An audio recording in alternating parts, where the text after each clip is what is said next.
A velocidade de transmissão das informações no cérebro humano é particularmente lenta, mas isso não significa que as ideias fluam devagar.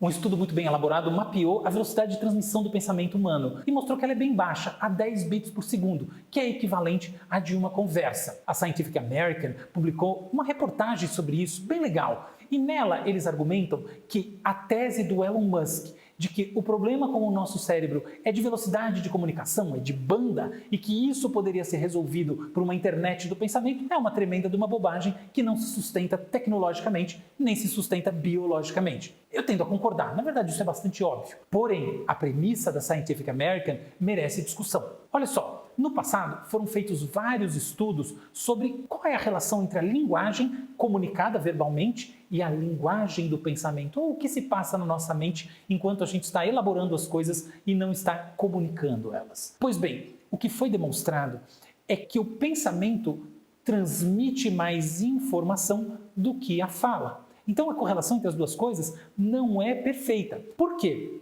Porque o pensamento encapsula as informações relevantes. Há duas maneiras de fazer isso, duas correntes teóricas. Uma corrente é a do Jerry Fodor, que foi um linguista e filósofo da cognição que nos anos 80 produziu a tese da linguagem do pensamento. Segundo Fodor, o que acontece é que os nossos pensamentos trazem como se fossem elementos concentrados, ou seja, a ideia não é totalmente desenvolvida, ela vem assim num pacotinho e conforme a gente vai falando, a gente vai abrindo o pacotinho. Então, no final das contas, a gente não pensa de maneira absolutamente linear porque a gente está trazendo só as principais estruturas. Segundo ele, essas estruturas têm uma natureza sintática. Então é como uma árvore de linguagem que a gente vai trazendo concentrada e essa é a linguagem do pensamento. Existe uma outra linha, que é uma linha que acredita que o movimento é muito mais saltatório. Quem acreditava nisso era o Einstein, que não era um especialista em linguagem e pensamento, mas certamente tinha bastante repertório para falar sobre o assunto. E a tese do modelo saltatório não é que a gente concentra as coisas na estrutura da cognição, mas sim que a gente pula